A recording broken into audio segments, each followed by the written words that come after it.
Penggerak Angkatan 11 dari Kabupaten Banyumas. Hari ini akan mempraktekkan demonstrasi kontekstual 2.3 supervisi akademik. Perkenalkan, saya Arsan Kesani dari SMP Negeri 4 Purwokerto. Saya Nikmat Yudastuti dari SMK Citra Bangsa Mandiri Purwokerto. Saya Ani Yuli Indriati dari SMK Citra Bangsa Mandiri Purwokerto. Hari ini pada demonstrasi kontekstual akan menjadi 3 tahap. Kita akan membagi 3 tahap. Yang pertama sebagai pengamat atau supervisor, kemudian sebagai coach, dan sebagai coaching. Selamat menyaksikan. Assalamualaikum warahmatullahi wabarakatuh, Bu Ani. Waalaikumsalam warahmatullahi wabarakatuh, Pak Gimana Arsan. kabarnya hari ini? Alhamdulillah baik dan sehat, Pak. Alhamdulillah. Baik, Bu, hari ini saya akan melakukan observasi. Nanti saya sebagai supervisor, nanti kita akan ada pembagian peran, dan nanti Bu Ani nanti akan menjadi coach yang nanti akan saya amati. Nanti yang saya amati nanti prosesnya ada 3 tahap. Yang pertama itu pra supervisi, kemudian supervisi, dan pasca supervisi. Gitu nggih, Pak Ani. Ya. Sebelum nanti kita mulai, nanti akan saya ingin dalam prosesnya nanti kita atau Bu Ani nanti bisa menampilkan prinsip-prinsip dari seorang coach gitu ya. Nanti seperti kemitraan, terus proses kreatif, dan juga dapat memaksimalkan potensi dari coach, dari coachee ya. Tentunya juga Ibu sudah memiliki kompetensi ini dari coaching, seperti kehadiran penuh atau presence, kemudian mendengarkan aktif, kemudian mengajukan pertanyaan berbobot, dan juga dapat mendengarkan dengan rasa ya. Kemudian jangan lupa nanti dalam proses coachingnya nanti juga menggunakan alur tirta. Jadi nanti dalam prosesnya itu Ibu bisa menentukan tujuannya, kemudian dapat mengidentifikasi permasalahannya, kemudian rencana aksinya, dan terakhir yaitu tanggung jawab. Gitu nggih, Bu ya. Baik, sebelum nanti kita mulai, saya ingin ada beberapa pertanyaan untuk Bu Ani sebagai coach. Kira-kira nanti ketika dalam proses coaching, kompetensi coaching apa yang ingin Ibu Ani kembangkan nanti? Baik, Pak, kompetensi coaching yang ingin saya kembangkan adalah mendengarkan secara aktif dan mengajukan pertanyaan yang berbobot. Baik, kompetensinya nanti mendengarkan secara aktif dan mengajukan pertanyaan berbobot. Oke, dari 2 kompetensi tadi, kira-kira yang menurut Bu Ani sendiri yang ingin paling dikembangkan yang mana itu? Mendengarkan secara aktif, Pak, sehingga nanti kan saya bisa menggali potensi agar coach bisa menemukan solusi dari permasalahan. Ya. Oke, karena itu memang penting ya, Bu, dengan mendengarkan nanti kita akan bisa tahu dan pengembangannya bagaimana itu coach nanti mengarahkan coach bagaimana bisa menyelesaikan permasalahan ini. Kemudian kira-kira dari situ indikator apa ini bahwa nanti proses coaching Bu Ani itu bisa sesuai dengan tujuannya? Ya, indikator ketercapaian dan tujuan pengembangan yang saya inginkan adalah menggunakan alur tirta secara runtut, Pak, dan menggali ide-ide dari coach sehingga coach itu bisa menemukan solusi dari permasalahan yang dihadapi. Ya. Baik, saya harap nanti pada prosesnya nanti dapat berjalan lancar sesuai dengan tujuan dan indikator yang ingin Ibu harapkan. Gitu ya. Baik, kalau begitu bisa dimulai saja proses coachingnya, monggo silakan, Pak. Assalamualaikum warahmatullahi wabarakatuh, Bu Nikma. Waalaikumsalam warahmatullahi wabarakatuh, Bu Ani. Apa kabar hari ini, Bu Nikma? Alhamdulillah baik, Bu Ani, sehat. Bu Ani apa kabar? Alhamdulillah juga, Bu Nikma, dalam keadaan sehat ya. Semoga kita senantiasa dalam keadaan sehat sehingga kita bisa beraktivitas. Baik, Bu Nikma, untuk hari ini kira-kira apa yang akan kita obrolkan, Bu Nikma? Iya, gini Bu Ani, maaf sebelumnya saya sudah mengganggu Bu Ani. Semalam telepon sama Bu Ani ingin sedikit berdiskusi, Bu, terkait beberapa permasalahan yang sedang saya hadapi. Mudah-mudahan nanti dengan diskusi ini saya mampu menemukan titik temu ya, Bu, atau ada solusi-solusi dari diskusi kita, Bu Ani. Gitu. Kalau boleh tahu permasalahan apa Bu yang sedang dihadapi Bu Nima?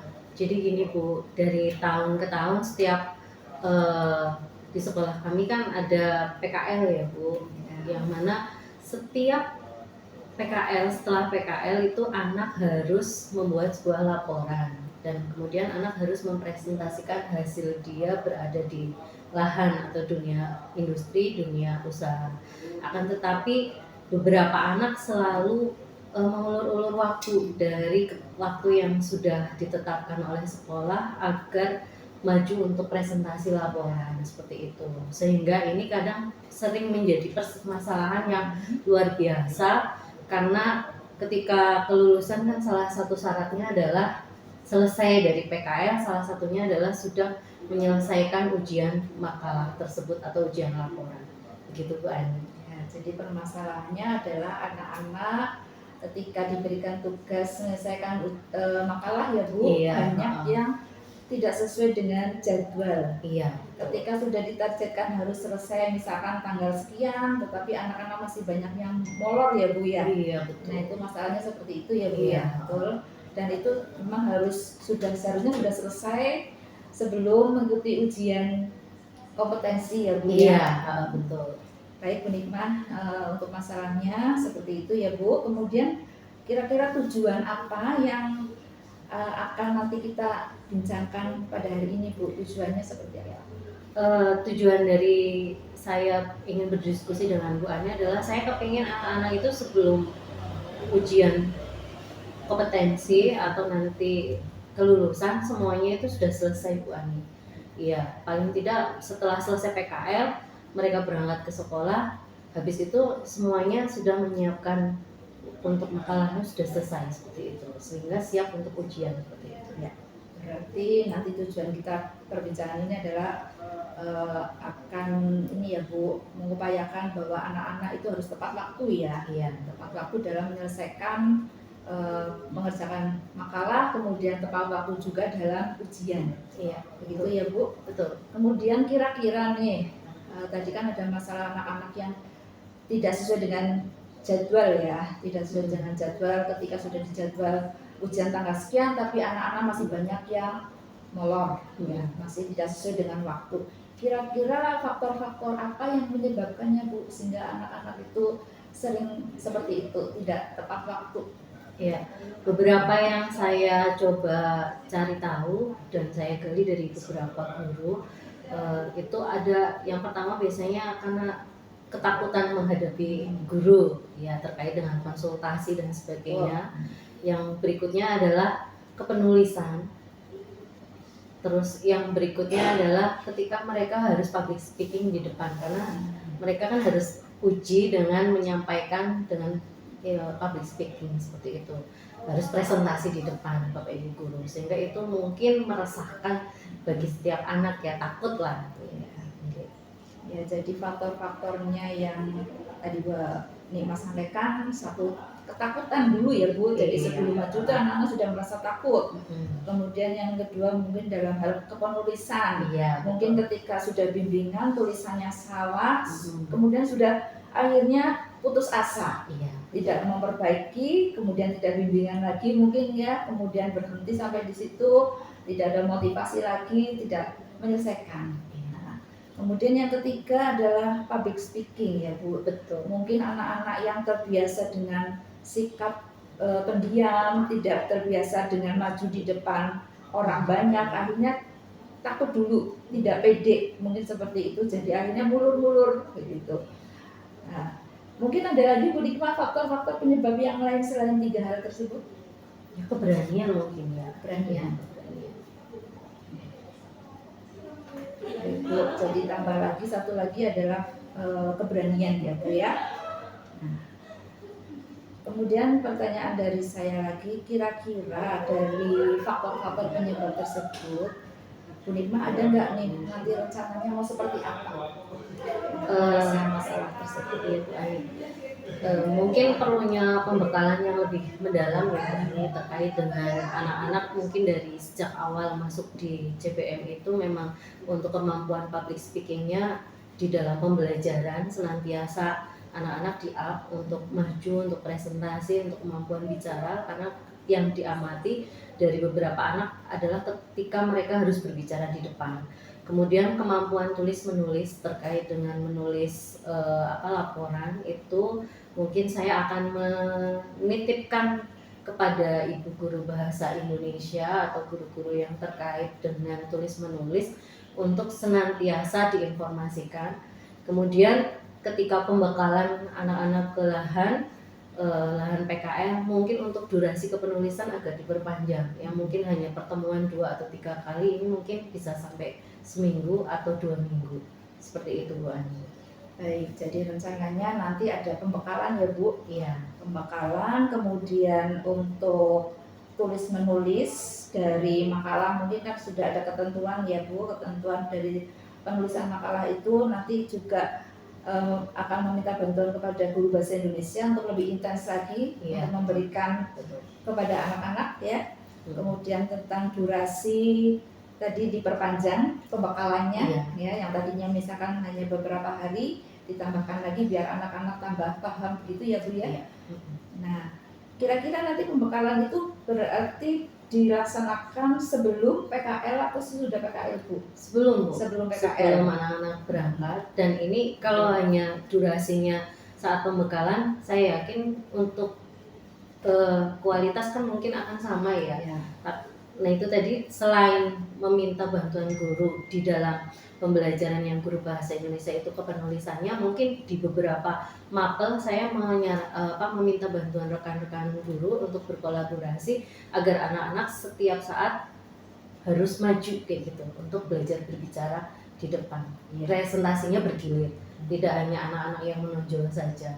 Atau bisa jadi nanti ketika pembekalan ada momen khusus yang anak-anak menulis sebentar, habis itu semuanya harus berbagi peran untuk public speaking 5 menit atau 7 menit lah seperti kultum, agar kemampuan itu semakin terasa agar bisa berbicara di depan. Ya, jadi sebelum anak-anak PKL ya Bu dikasih pembekalan, kemudian juga di dalam pembekalan itu latihan public speaking ya Bu ya. Ya bagus sekali rencananya Bu Nikma. Nah ini kira-kira akan dilaksanakan kapan Bu rencana tersebut? Iya. Karena untuk tahun ajaran, karena kita sudah menggunakan kurikulum Merdeka untuk PKL kan di semester 6 ya Bu, atau semester 5. Jadi kita insya Allah akan sebelum anak-anak ke lahan, berarti 1 bulan sebelum kegiatan PKL mereka diberangkatkan ke lahan, mereka sudah dibekali untuk pembekalan yang secara khusus untuk ke lahan tersebut, agar mereka nanti ketika pulang pun sudah terbiasa dengan menyiapkan yang akan diujikan tersebut, seperti itu. Ya baik Bu Nikma, untuk selanjutnya tadi Bu Nikma sudah menyampaikan rencana-rencana ya, ada beberapa rencana yang akan Ibu Nikma laksanakan. Kemudian apa komitmen Bu Nikma terhadap rencana kedepannya untuk membantu siswa tersebut? Komitmen saya akan meningkat berkolaborasi dengan Bapak Ibu guru terkait dengan kegiatan kepenulisan makalah, karena ini harus senantiasa diingatkan. Yang berikutnya adalah terkait dengan kemampuan public speaking, sehingga anak-anak di seluruh mapel itu diharuskan entah itu 5 menit atau 10 menit lah ya, setiap guru untuk anak-anak disuruh maju untuk berbicara di depan, seperti itu. Apa saja tentang perasaan mereka, mungkin apa saja yang melatih mereka untuk bisa berbicara di setiap forum, seperti itu. Ya, berarti untuk terus menggali ya. Ini ya percaya dirinya, kemudian public speakingnya, berani tampil di depan, betul. Dan ketika nanti ujian anak-anak sudah siap ya Bu ya, siap untuk tampil di depan karena ujiannya memang harus presentasi ya Bu ya. Ya. Baik Bu Nikma, kemudian mungkin butuh motivasi atau dukungan ya Bu dari orang-orang lain. Iya, dari orang lain. Tentu Bu Ani. Ya. Karena ini adalah sasarannya semua siswa kelas 12 Bu Ani, kita harus kami berkolaborasi dengan semua guru yang mengajar di kelas 12. Atau bisa juga karena biar percaya dirinya lebih awal, bisa juga untuk seluruh guru dari kelas 10, 11, 12 agar semua dibiasakan atau pembiasaan budaya baik, yaitu untuk berbicara di awal kegiatan pembelajaran ya, seperti itu. Nah, ini berarti membutuhkan kerjasama dengan semuanya. Yang pertama mungkin saya harus soal ke Ibu Kepala Sekolah terlebih dahulu, membicarakan apa yang ingin saya rencanakan tersebut, kemudian dengan stakeholder yang lain, kemudian agar minta bantuan Ibu Kepala Sekolah menginformasikan kepada seluruh guru-guru yang ada di sekolah. Seperti itu. Baik Bu Nikmah, jadi tidak hanya Bu Nikmah saja ya Bu yang untuk melaksanakan aksinya, tapi Bu Nikmah juga butuh bantuan atau dukungan ya Bu ya, dari terutama dari Ibu Kepala Sekolah, tentunya ini sangat penting sekali.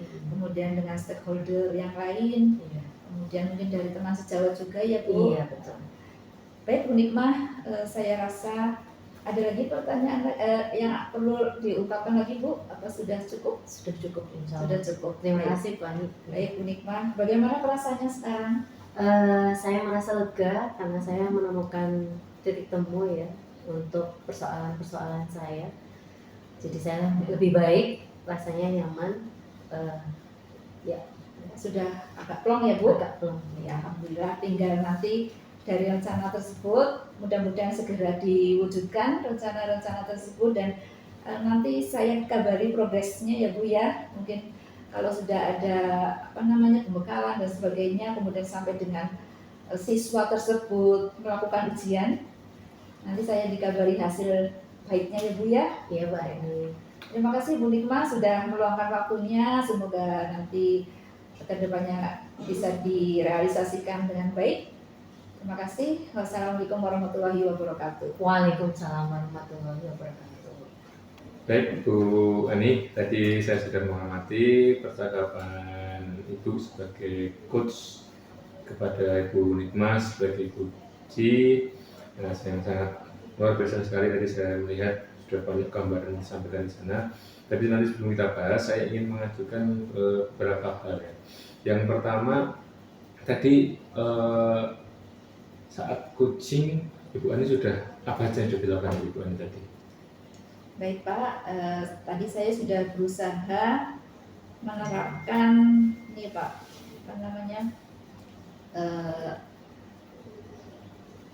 kemitraan ya, sudah menerapkan kemitraan, kemudian proses kreatif dan memaksimalkan potensi. Kemudian saya juga tadi dari kompetensi coaching yang saya kembangkan sudah mendengarkan dengan aktif dan mengajukan pertanyaan yang berbobot. Ya, Ibu. Berarti kurang lebih sudah hampir sama dengan apa yang saya lihat tadi, saya catat. Jadi secara tadi sudah menunjukkan kemitraan yang setara ya, berarti tidak ada jarak di antara Bu Ani dan Bu Nikmah, tidak terlihat mungkin kesenioritas dari Bu Ani ataupun Bu Nikmah merasa lebih junior atau enggak, tapi sudah merasa setara, sudah mengobrol, sudah menggali dengan nyaman, dan kemudian sama-sama bisa menemukan solusi dari sana, dan juga mampu memaksimalkan potensi dari Bu Nikmah untuk menggali sendiri potensi atau solusi yang bisa didapatkan dari Bu Nikmah. Tadi juga sudah menyampaikan menampilkan kompetensi mendengarkan aktif dan mengajukan pertanyaan bobot dari Bu Ani. Kemudian juga aluran tadi sudah lengkap, jadi pertama Ibu menanyakan tujuan, kemudian ada identifikasi masalahnya apa nih, terus kemudian menanyakan rencananya apa yang harus dilakukan oleh Bu Nikmah apa saja nih akhirnya, terus dan terakhir nanti di tanggung jawab juga sudah terlihat di mana Bu Ani menanyakan komitmen dan hubungan-hubungan apa yang diperlukan. Secara umum sudah sangat baik Bu Ani tadi proses coachingnya. Kemudian saya ingin bertanya satu lagi nih ya, dari yang sudah dilakukan tadi Bu Ani itu kira-kira dari beberapa kompetensi yang sudah dimiliki, saya kira masih ada nggak kompetensi yang menurut Bu Ani masih ingin dikembangkan lagi nih, masih ingin dipoles lagi nggak, masih kurang, masih pengen lagi nih, kira-kira di kompetensi apa itu? Baik Pak, kompetensi yang ingin saya kembangkan lagi adalah kehadiran penuh ya Pak ya. Yang mana dengan kehadiran penuh saya juga bisa lebih fokus mendengarkan, kemudian mungkin juga saya bisa menggunakan ini Pak, teknik stop apa ya Pak. Oh, Jadi iya. mungkin nanti biar tambah rileks, mungkin saya nanti ketika coaching bisa menambahkan dengan teknik stop, kemudian kita lanjutkan kembali begitu, mungkin biar tambah ini ya, tambah obrolannya tambah santai begitu. Mungkin yang perlu dikembangkan itu Pak. Baik, berarti tadi ini ingin sampaikan tentang kompetensi pada present saya kira Ya, presence. penuh ya. Semoga nanti kedepannya dapat dipraktikkan dengan lebih baik agar nantinya juga membantu Ibu Ani sebagai coach untuk dapat hadir sepenuhnya dan dapat menggali potensi dari coach. Begitu saja yang bisa saya sampaikan dari pengamatan tadi. Saya harapannya tadi proses kita selama tadi Bu Ani sebagai coach dapat memberikan bekal kedepannya dalam proses Ibu Ani, siapa tahu nanti menjadi pembelajaran dapat lebih baik, dan yang jelas tetap berpegang teguh pada prinsip-prinsip kita, termasuk juga alurnya tirta tetap harus dilaksanakan agar tujuan yang kita harapkan dapat tercapai dengan maksimal. Begitu saja Bu Ani, terima kasih atas waktunya. Mungkin saya akhiri, semoga nanti bisa berdampak baik bagi kita semua. Sama-sama Pak, saya juga mengucapkan terima kasih. Terima kasih Bu Ani, saya akhiri. Wassalamualaikum warahmatullahi wabarakatuh. Waalaikumsalam warahmatullahi wabarakatuh. I wanna be my dream girl.